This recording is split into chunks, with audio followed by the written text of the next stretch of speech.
Fala pessoal, tudo bem? Bom ver vocês novamente aqui no curso. Hoje a gente vai dar continuidade ao curso do ReFramework, né? E a gente vai falar nessa terceira aula especificamente sobre como você cria um projeto no ReFramework usando itens de fila. Porque na aula anterior, né, a gente viu muito como usar no Excel, né? Então a gente abriu lá o site, pegou as informações, né, e começou a trabalhar com elas. A gente tinha aquela tabela, né? Você deve ter visto a última aula agora. Se você não viu, enfim, dá uma olhada lá rapidinho. A gente pega uma planilha, abre uma planilha e aí começa a, para cada linha da planilha, fazer uma ação no software, no UiPath. O que a gente vai fazer hoje é a mesma coisa. A gente vai também pegar informações de uma planilha, só que a gente vai jogar essas informações para uma fila no orquestrador da UiPath, né? Eu já vou antecipar aqui para vocês e abrir o orquestrador. Se você não está com o teu orquestrador aberto, abre ele aí, vai para Home, né? Vem para a pasta Shared, provavelmente você deve estar usando, se não My Workspace, enfim. Os dois têm filas, tá? Os dois têm filas. Filas é isso aqui, ó, Queues. Você vai abrir, eu tenho 0 agora, tanto para mostrar para vocês, então de vocês provavelmente vai estar assim também. Qual que é a proposta aqui? A fila, ela guarda informações de transações que você precisa processar com alguma automação. Então, vamos imaginar a situação. Eu tenho uma planilha de 10 mil casos de X transação que eu preciso processar em X sistema, em Y sistema. Beleza? Cheguei na transação 5.000. Cheguei na transação 5.000 e o robô quebrou. E aí toda a transação se estrepou, meu código ainda que preparado para lidar com uma exceção quebrou por alguma razão e quebrou. Desligou o robô e tudo mais, processou 5.000. Quando eu rodar aquilo ali de novo, ele vai começar do 0, ele vai fazer no número 1, a não ser que o usuário vá lá e apague todos os itens que foram processados, e aí vai ter que rolar uma análise do usuário sobre o que aconteceu com aqueles itens, ele vai ter que ir lá apagar, enfim. Gera uma insegurança na sua automação que quando você aplica num negócio, você não quer, você quer segurança. Então, quando a gente joga na fila, a gente cria 2 robôs, em alguns casos um robô que usa a fila, a gente vai falar dele, e a gente chama o primeiro robô de dispatcher e o segundo de performer. Eu acho que eu já falei isso aqui em alguma aula por aí, e a gente vai construir hoje, né? A aula deve ser um pouco longa, então já se prepara, enfim, dá um pause, pega um café e presta atenção, porque toda automação roda com esse formato, toda automação de negócio que roda sem esse formato é mais fraca, é mais frágil do que uma automação que roda nesse formato. A não ser que você tenha toda a robustez da UiPath disponível na sua lógica ali, tá? Que eu acho que não vai ter, então não adianta. Então vamos lá. Se eu estivesse usando fila e o meu caso quebrasse no número 5.000 e eu precisasse rodar o robô de novo, ele ia começar do número 51, 5.001. Ele não teria esse problema e eu poderia acessar o resultado de cada transação dessas 5.000 que ele já processou, se deu certo, se deu errado por quê, quais variáveis ele estava processando naquele momento. Todas essas informações eu consigo obter facilmente aqui pelo orquestrador, usando as filas, tá bom? Meu cabelo tá balançando porque eu tô com um ventiladorzinho aqui, cara, um calor danado. Enfim, vamos lá. Eu vou explicar aqui o que a gente vai fazer por alto, tá? A gente vai fazer 2 robôs. Um robô vai pegar aquela planilha de informações e vai jogar cada item para uma fila do orquestrador que a gente vai criar agora. E o segundo robô vai pegar item por item e processar o que o outro estava processando, que eu nem lembro, tá bom? Então vamos lá. A primeira coisa que a gente vai fazer aqui é adicionar uma fila e vir aqui, ó, em Create New Queue. Vamos vir aqui. E aí, é importante a gente dar um nome da fila similar ao nome da nossa automação, ou algo que indique que ela é daquela automação, né? Então, a gente tinha um relatório de um site chamado Wankwavo. Então, eu vou chamar aqui Wankwavo, beleza? Eu vou chamar desse nome, gente, só porque o meu processo, eu acho que ele também chama esse nome. O anterior, que a gente vai replicar aqui, só que agora com dispatcher de performance. Eu vou botar assim, ó, fila que processa os jogadores de Tekken do Brasil. Tekken 8 aqui para ficar bem claro, aí vocês darem uma pesquisada também. Segurando, aqui a gente tem informações adicionais que são o seguinte.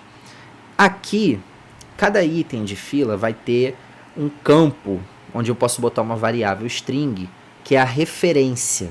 Significa que eu consigo buscar por aquele item de fila através daquela referência. Quando eu vou lá no UiPath, eu pesquiso em buscar, eu encontro a referência, eu pesquiso pela referência somente. Então, às vezes é importante ter referência única, porque é um caso que não pode ser processado duas vezes. Às vezes a gente bota o número de um contrato ou um número único, quando a referência precisa ser única. E aí a gente marca aqui na fila que a referência é única, portanto, o orquestrador não vai deixar você subir um item de fila se ele já tiver uma referência igual, idêntica na fila, tá bom? No meu caso, eu acho que não precisa. Aqui, se eu quiser guardar com criptografia, então eu não vou trabalhar muito isso aqui, porque, enfim, a gente não vai precisar disso. Mas se você precisar, aqui tem informações sobre como você pode prosseguir, tá bom? Aqui é o seguinte, se eu precisar repetir os itens, eu posso botar aqui, ó, repetir itens, itens que falharam ou itens abandonados. Vamos falar um pouco deles. Os itens que falharam são os itens que chegaram ao número máximo de tentativas e ainda assim não conseguiram concluir com sucesso o fluxo do process, beleza? É isso que significa. Então, dentro do fluxo do process, o robô vai fazer uma coisa. Quando ele terminar, ele vai marcar se tudo der certo, se não tiver erro. Se ele conseguir fazer o fluxo normal, ele vai marcar esse item como sucesso. Se ele falhar, por alguma razão, em qualquer caminho do process, de 0 a 100% do process, ele vai descer direto. Se ele tiver um erro de seletor, se ele tiver um erro de variável vazia, se ele tiver um erro tratativa incorreta, se algum dado veio vazio, ele estava procurando e não achou, tudo isso vai fazer o robô quebrar e ir direto para o set transaction status como item, como erro de sistema. E aí ele vai ser repetido a máxima quantidade de vezes que eu botar aqui. Normalmente eu boto 3, mas dependendo do teu processo, cara, dependendo do teu sistema, você bota o número que você quiser aqui, tá? Vamos botar 3. Itens abandonados é o seguinte. Quando você passa pelo get transaction data, você pega um item de fila que estava com status new e esse status passa a ser in progress. Então, quando o status está in progress, significa que ele não vai mudar de status até que alguma ação mude aquele status. Então, quando o robô passa pelo set transaction status, preste atenção, lá tem 3 caminhos. Eu vou mostrar aqui, ó. Quando o robô passa aqui, deixa eu já criar logo, botar assim, ó, Wank itens de fila, fila, aula, UiPath, Reframework, beleza. Aqui eu não vou botar nada, eu vou só adiantar o passo aqui, vou salvar o anterior. Daqui a pouco a gente volta nele para buscar algumas coisas, né, alguns documentos e tal, alguns códigos e tal. Vou abrir o fluxo aqui e vou compartilhar com vocês. Quando a gente está trabalhando com fila, é muito fácil pegar o Reframework do zero, porque ele é feito para trabalhar com fila, então é mais fácil ainda, né? Mas a gente quer vir aqui, ó, dentro do process, a gente quer vir, deixa eu diminuir isso aqui, a gente quer vir aqui, ó, no set transaction status. A gente tem os 3 tipos, mas todos eles levam para o mesmo fluxo. Então, quando o robô termina de processar a transação, ele vai cair em uma dessas 3 caixas aqui, ó. Se ele terminou tudo certo, se ele terminou o process, o fluxo do process, se não teve erro, ele cai aqui. Se ele foi no fluxo do process e quebrou seletor, quebrou qualquer erro que você não tenha pensado ou construído um código para tratar aquele erro, ele cai aqui, ó, em System Exception. Se você no meio do process identificou uma falha de negócio e configurou ela e botou New Business Rule Exception, parênteses, e botou a razão do erro, se você fez isso e caiu ali, ele cai aqui no meio. Então, você percebe que todas as tratativas estão sendo cobertas ali. Você é encarregado de definir quais são as business exceptions. Você é a pessoa que vai fazer isso, o desenvolvedor, né? Você vai colocar um throw em algum lugar, um throw, enfim, no teu process, no momento que você identificar que aquela transação não pode ser processada mais por algum erro de negócio. Aí você vai botar um throw lá. Erro de sistema vai acontecer a maior parte do tempo, porque a maioria dos erros são imprevistos, né? Você não está preparado para eles e aí, quando eles acontecem, você vai efetivamente fazer alguma modificação e corrigir ele. Mas ele vai estar aí. O que eu quero explicitar é o seguinte, o item, a atividade que vai alterar o item de fila lá no orquestrador está nas 3 caixas, ele vai depender de em qual o robô vai passar. Se o item saiu do GTD e veio para o Process, o item de fila está com status in progress. Quando ele terminou o Process e foi para o Success, o item está como Success. Se ele veio por aqui e está como falha, ele vai como falha de negócio para lá. Falha de negócio não são repetidas, nem pelo item lá. Se tiver com erro de sistema, vai cair lá na regra de retentar. Se chegar no limite de tentar, aí sim vira failed. Então, se ele quebrou a primeira vez em System, ele vai para a segunda tentativa ainda, não concluiu tudo, ele vai com o tipo retried. Então, o item de fila fica com o status retried, ou retry, alguma coisa assim. Então, beleza, vou criar aqui minha fila. Essas questões aqui, ó, tags, isso aqui é só para eu identificar rapidamente dentro do orquestrador. Eu posso botar isso em robô, em usuário, em tudo. São labels, vão ser compartilhadas depois. Aqui são esquemas para minha fila que eu posso já botar. Eu confesso para vocês que eu nunca usei isso aqui. Se você já usou, se você sabe como funciona, deixa um comentário aí. Provavelmente isso aqui vai ser útil para muitas pessoas, mas para mim até hoje não foi... Eu não usei, posso estar usando errado, perdendo uma oportunidade aí, né?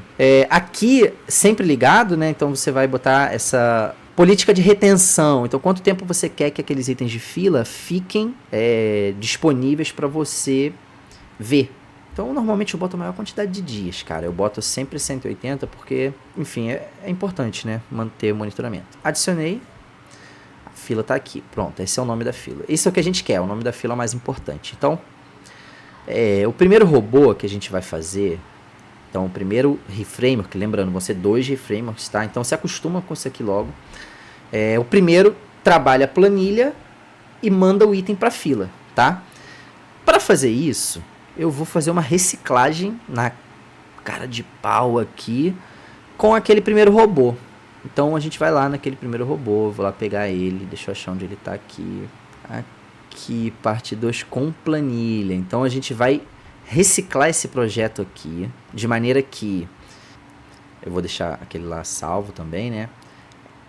Toda a parte de leitura da planilha eu vou reutilizar, porque estava lá da parte 2. Até para o vídeo ficar mais curto também, enfim. Então, eu vou pegar aqui toda essa estrutura e vou reutilizar ela, de maneira que ele já está lendo a planilha, né? E ele abre o site para fazer um processamento. A gente vai remover essa parte de fazer o processamento e vai jogar os casos para fila, só isso. Então, ao invés de fazer qualquer coisa aqui, a gente vai dar um Ctrl D aqui, tá? Gente, vocês lembram, se você não viu a parte 2, cara, vai lá ver, porque eu construí tudo isso aqui, fiz como a leitura da planilha. E a leitura da planilha é basicamente a primeira parte do dispatcher, tá? Porque após ler a planilha, vamos rever aqui então tudo. Eu comentei aqui, mas vamos voltar aqui, ó, lembrando. O init daquela aula passada, ele iniciava o sistema, porque era isso que eu tinha pedido. Só que o meu dispatcher não precisa iniciar o sistema, porque ele só vai ler a planilha. Então essa parte eu também posso comentar. Ele só vai ler a planilha, a mesma planilha que ele está lendo, e toda a tratativa de ler uma planilha, que essa parte que era maçante, tomou tempo, eu vou simplesmente passar direto, porque está na aula 2. Então eu vou reutilizar isso aqui tudo para poder ler a planilha. Então, para você que, enfim, viu há 6 dias atrás, né? Então, 7 dias atrás, ele vai ler a planilha, e aí depois ele vai pegar todos os dados, botar em IO Transaction Data, IODT Transaction Data, e vai pegar um dado, o dado do momento, da iteração atual, e vai jogar dentro de Transaction Item. Aí, Out Transaction Item. Então, essas são as variáveis mais importantes, né? Quando o Transaction Item descer, eu quero mandar ele para fila. Então, eu quero vir aqui e botar Add Queue Item. Add Queue Item. E aí ele já vai trazer aqui para mim informações quase tudo pronto. Ó. Então, eu quero que seja na pasta shared, e eu quero que seja a fila OneQuavo. E aí aqui eu vou, indeed, botar as informações. Então, todas as variáveis que eu quero subir junto com esse item de fila, elas precisam estar descritas aqui e bem descritas. Então, eu vou botar a mesma variável, né? Então, string id token vai ser uma string e o valor dela, quando a gente subir, vai ser de fato string id token, que na verdade é a variável que pega o id token do momento. Então, ele vai pegar, se for a primeira transação, o primeiro id token, depois o segundo. Eu vou abrir a planilha de novo aqui para a gente ver. Mas, enquanto isso, eu quero botar também o nick. Então, além da id token, vou vir aqui, vou adicionar uma entrada. Eu quero string nick, acho que era assim que estava escrito. E vou atribuir para o mesmo valor. Eu normalmente boto o mesmo nome, tá, gente? Porque padrão. Você não perde, bota uma variável com nome, outra com outra. Depois, para alguém fazer a manutenção disso, ou você mesmo em 6 meses, é complicado, entendeu? Então, bota o mesmo nome, bota o prefixo certinho. Se você quer botar underline, bota. Se não, não bota. Mas segue o seu padrão, entendeu? Faz o seu padrão e segue ele. Aqui a gente tem algumas propriedades, como o tempo limite que o robô vai ficar tentando mandar esse item para a fila. Se o servidor da UiPath estiver lotado e tiver mais requisições do que o servidor pode processar, ele vai demorar, mas isso quase nunca acontece. Então, por padrão, eu nem mexo. Continuar após o erro, falso. Então, se der um erro aqui, é importante me reportar. E aqui eu tenho prazo para poder processar. Então, olha só. Esse item de fila tem que ser processado até o dia tal, senão ele vira o quê? Então, ele fica com erro e tal, sei lá.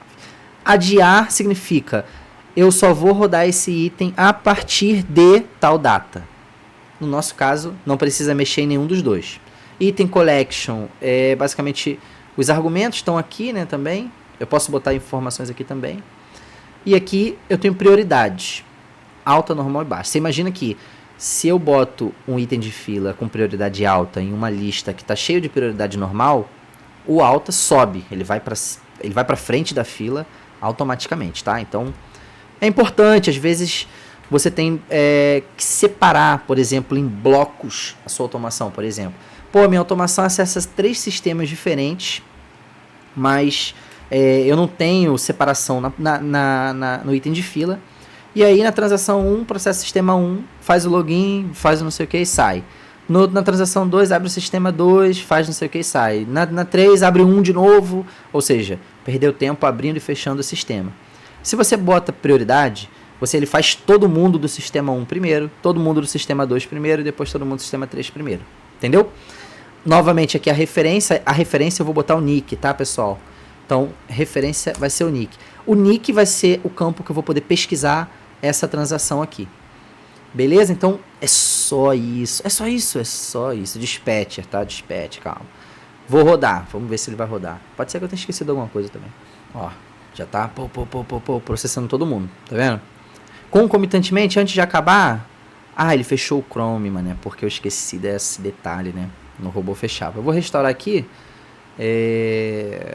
Só acho que ele vai fechar de novo no final, mas vamos ver.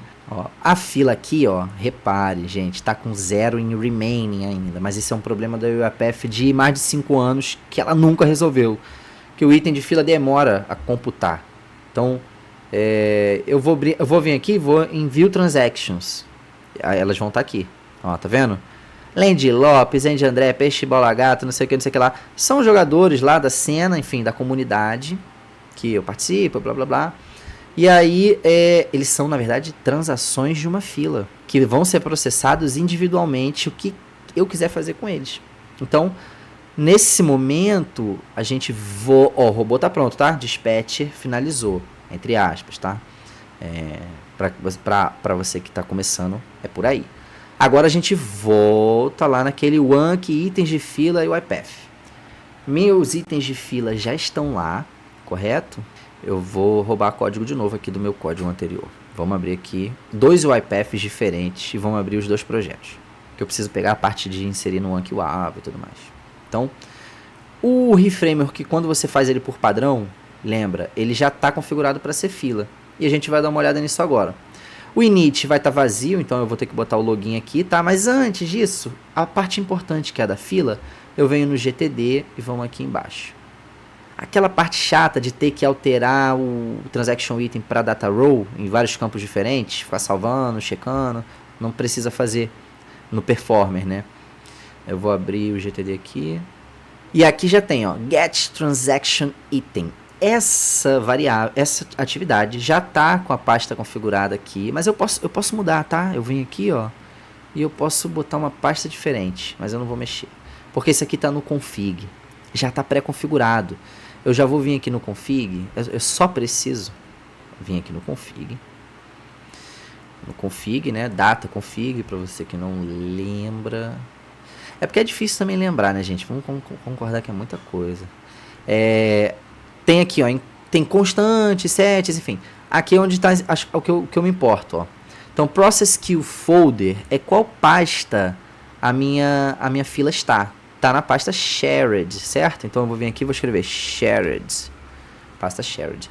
O nome da fila do orquestrador é OneQuavo, correto? Então, eu vou pegar esse nome aqui. Eu acho que é assim que fala, tá? OneQuavo. Aqui o restante eu não preciso mexer. Pronto, já configurei. Eu vou deixar o config aberto, mas vou voltar para o WebF Studio para você ver o seguinte. Essa parte já está feita. Eu não preciso mexer mais em nada aqui, galera. Nada. Acredita? Nada. Por isso que o modelo é fácil no final das contas. Performer é melhor do que dispatch. Claro que o dispatch você teve que fazer toda aquela tratativa da aula passada, né? Mas voltei aqui para o Performer. Não preciso passar argumento nem nada, porque tudo já está passado. Venho para o Process e começo. Então, ele aqui, vamos dar... Não, eu cliquei errado, meu Deus. Volta aqui. Cliquei aqui. O Process não tem nada, mas ele já tem um argumento, que é o Transaction Item. E ele já está com as informações que a gente vai estar lá da fila. Então, quando ele entrar aqui, ele já vai pegar o primeiro item da fila de lá, do orquestrador, com as variáveis que estavam lá. A gente quer pegar essas variáveis. Então, separar elas em variáveis diferentes. Então, vou botar aqui, variáveis da fila.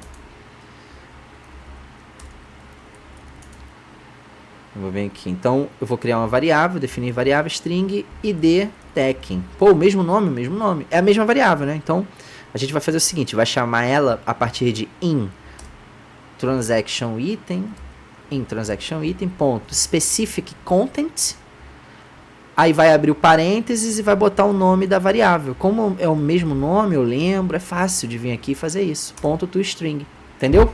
Specific content, bota a chave, bota lá o nome da variável que você jogou na fila, no item de fila, ponto to string.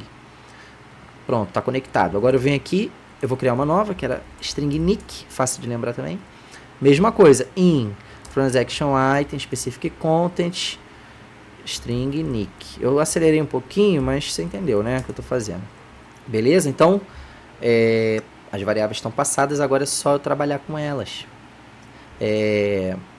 Eu vou fechar aqui e vou lá roubar aquele fluxo, né, que era da aula 2 com planilha. Então eu vou roubar a entrada, vou roubar algumas coisas. Vou roubar não, né? Eu vou pegar que é meu, eu que fiz. Mas você vai se ver muitas vezes fazendo isso, tá? Então, muitas vezes um código funciona, aí você quer mudar uma estrutura, você sai copiando e colando mesmo. É bom tomar cuidado com esse copia e cola, mas no geral, se for, por exemplo, um fluxo pequeno, como esse que a gente está fazendo aqui, tá dentro do nosso controle, né? Claro que algumas coisas você não vai querer copiar uma lógica inteira de um processo que você não conhece, principalmente. Então, eu vou deixar comentado, né? E eu vou pegar. Então, esse aqui é o init. Então, eu vou soltar isso aqui, respectivamente, no init. Ctrl V, carregou. Agora, Ctrl E para descomentar. Descomentei. Pronto, o init está pronto. Agora, a gente vai fazer o nosso process, né? Então, vamos aqui no ReFramework parte 2 com a planilha. E a gente vai pegar lá o fluxo. O que eu tô querendo mostrar para vocês? Que existe uma forma de você, mais avançada de você trabalhar com o ReFramework e o orquestrador junto. Então, elimina aquela primeira? Não. Mas se você quiser mais robustez, é por aí, tá? Então, descomenta a parte, beleza. Cara, aqui repara, como as variáveis têm o mesmo nome, eu não preciso nem mudar o nome das variáveis, porque já vai estar tudo funcionando. Então, vamos agora fazer o seguinte, o processo está aqui, ele não está fechando o Chrome nem nada, mas vamos fazer direito. Vou pegar aqui, vou no kill aqui. Não, eu não quero que ele feche o Chrome também, porque eu quero deixar o orquestrador aberto. Então, ó, vou atualizar aqui para tu ver, ó, ainda está em 0, vou atualizar, agora deve aumentar. Não, nem aumentou, tá vendo? Esse WebPF é doido, tô te falando, mas quando você vem aqui, as transactions estão aqui, todo mundo como new, ó, status new. Beleza, o primeiro cara, se eu não me engano, vai ser o último aqui, tá, galera? Do orelha. É como se fosse uma pilha e você pega o de baixo primeiro, tá bom? Se eu não me engano é isso, tá? Se eu tiver errado, pego o de cima. Mas eu acho que é isso, tenho quase certeza. Vou rodar. Então, o primeiro caso que ele vai processar, em tese, vai ser o de uma orelha, né? Ele vai processar e eu não acho que ele tá gerando o relatório nem nada, ele só tá plotando uma informação. Eu acho que é suficiente para a gente trabalhar esse aspecto do ReFramework. Não precisa fazer uma lógica robusta aqui para falar do ReFramework. O ReFramework é isso. Falei na primeira aula lá, a introdução do escopo, a segunda aula, aplicação com planilha, a terceira aula, aplicação com item. Né? Ah, tá, apertei no errado aqui, foi mal, galera. Deixa eu já até fechar ele, porque eu não preciso mais dele, já peguei tudo que eu precisava. Vou dar play nesse aqui, que deve efetivamente acessar o Anki, pesquisar por uma orelha, plotar alguma informação, fazer o que aquele outro fazia, né? Se eu não esqueci nada.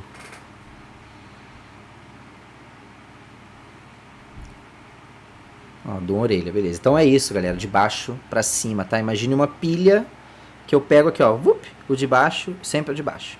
Então quando você vai abrir o site lá, você vai pro último para ir pro primeiro que vai ser processado, tá bom? Então, de fato, aqui é personagem Nina e tal. Vou dar OK. E o que vai acontecer? O robô, o ReFramework já está programado para mudar o status do item, já foi pro próximo. Então, antes dele processar, antes de eu dar OK aqui, eu vou abrir a cloud de novo, porque fechou. Vou vir no tenant, né, no tenant respectivo que eu estou usando, vou botar esse aqui no cantinho, que não vai sair dali. Vou vir na minha fila. Agora apareceu, ó, 74 remaining, mas já tinha um in progress, que é o que está agora segurando aqui a mensagem, e um successful, mas não vale de nada isso aqui, a não ser que você abra no dia seguinte e olhe, tá, galera? Então, vim transactions, vou vir aqui, vou filtrar, vou falar que eu só quero status successful. Pronto, ó, de uma orelha successful, 46 segundos atrás, as informações de uma orelha são essas aqui. O que saiu, nada, poderia mexer mais coisa aqui, posso fazer um comentário acerca dessa transação, se deu certo, se deu errado, e posso ver o histórico dela. Ela começou como new, ficou em progress e depois foi para sucesso. Às vezes o item vai para in progress e vai falha, e retrenta, e vai de novo e tenta, e no final sucesso de novo. Então é importante ver isso também, tá?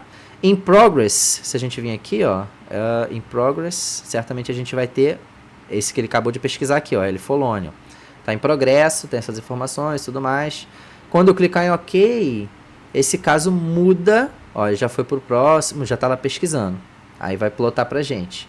Beleza.